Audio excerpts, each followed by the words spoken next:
தமிழ்ல என்ன இருக்கு, தமிழ்ல தான் நம்ம உயிரும் உடலுமே இருக்குதுன்னு நம் தாத்தா திருவள்ளுவர் 2000 வருஷத்துக்கு மேல முன்னாடியே சொல்லி வச்சுட்டு போயிருக்காங்க. எப்படி அப்படின்னு பார்த்தோம்னா, ஒரு திருக்குறள் சொல்லுங்க. ஒழுக்கம் விழுப்பம் தரலாம், ஒழுக்கம் உயிரினும் ஓம்பப்படும். ஓம் 3 எழுத்து தான் இருக்குது. இன்னொரு திருக்குறள் சொல்லுங்க.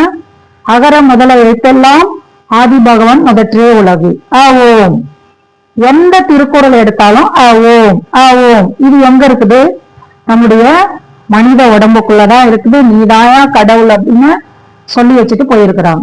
இததான் மதங்களும் சொல்லுது.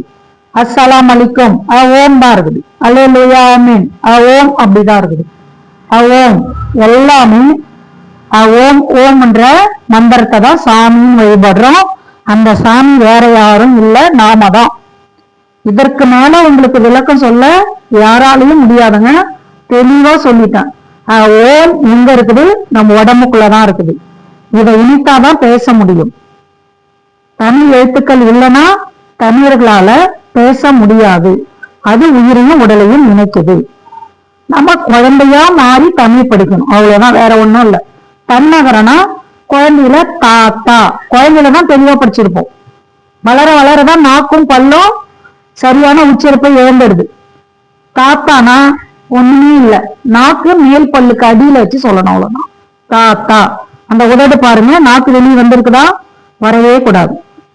எங்கெல்லாம் இந்த தா வருமோ அங்கெல்லாம் இந்த நா வரும். அதுதான் தன்னகரம். எங்கெல்லாம் பாக்குறீங்களோ தாத்தா ஞாபகத்தை வச்சுன்னு சொல்லுங்க. தன்னகரம் தன்னகரம், அவ்வளவுதான்.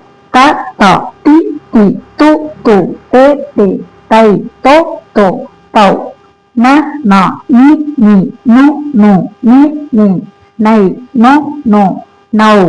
பலூன். எங்கெல்லாம் பலூன் சொல்றோம்னா உதட குவிச்சிடணும். 5 பலூன் இருக்குது இல்லையா, அங்கெல்லாம் உதட குவிக்கணும். 7 மிளகாய் இருந்தா நெடில் எழுத்து. மிளகாய் சாப்பிட்டா காரம், மூச்சு வேகமா போகும். குறில் எழுத்து அப்படின்னா கல்கண்டு இருக்குது பாருங்க, மெதுவா சுவாசிக்கும், அதுக்கு குறில்னு பேரு. அவ்வளவுதான். தன்னகரம் என்ன தெரிஞ்சுதா? தாத்தா.